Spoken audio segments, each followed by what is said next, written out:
You know what? We'll look at the chances in just a moment. Let's focus on the biggest talking point. Tyrone Mings, foul in the box, penalty given, going to press play right now.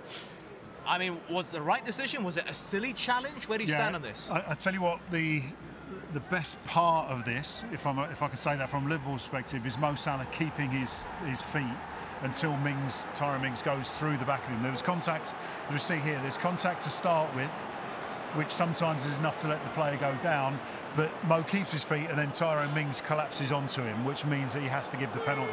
Had he gone down straight away, then you're asking a referee to make a decision, and given that Mo Salah has in the past gone down quite easily, it was a chance that the referee wouldn't have given it. But in the end, perfect decision because it was a definite foul. And this is, as central defenders, these are the places where you don't want to be. Yeah, you don't want to. You want to be defending right in the middle of your goal. Ball's being whipped in, you're heading it out, you're clearing it. When you're up against someone who turns as quick as Mo Salah, as a 6 foot, probably 3 defender, you're never going to be turning as quick as him.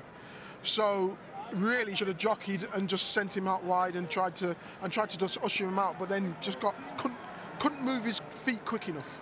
Are you fully convinced by Tyrone Mings? Because I find that I've mentioned his name quite a few times, and not in a positive way this season. This is an England international we're talking about. And let's not forget, he was dropped himself.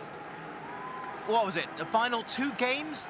The penultimate game for Dean Smith? I can't remember off the top of my head. But I thought that was a statement in itself. Yeah, I mean, he's a human being to start with, so his performances are always going to fluctuate. The top players get away with having more good ones than bad ones, if you like. But I think what's interesting, I mean, because he gave away the penalty doesn't mean he's had necessarily a bad overall game.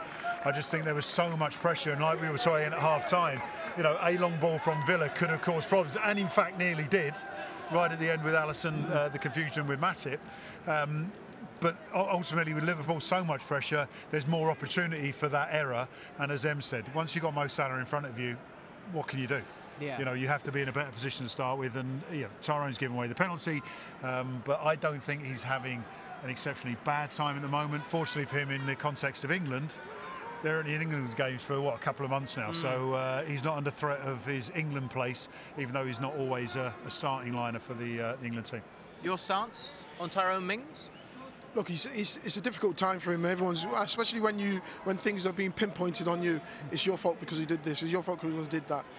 I wouldn't say he's when you talk about a national team. I wouldn't say he's the first choice anyway. No. So there's that. But again, when you're talking about Villa, I always say drag defenders into certain areas, and you'll be able to expose them. And he's been exposed in the areas where I think he needs more help from others. In that instance there, where is someone doubling up on him? You've got to double up on Mo Salah, and everyone knows that. Don't get me wrong, Target done very well against Mo Salah at times, but when you got a tricky winger who's 5'9" and I'm 6'3", and I'm who's 5'9", not Mo Salah? No. I was going to say, yeah, not Mo Salah. He's taller than me, I can tell you that much. But he turns so quickly, sharp. You got to start doubling up, and unfortunately, he's been exposed in key areas.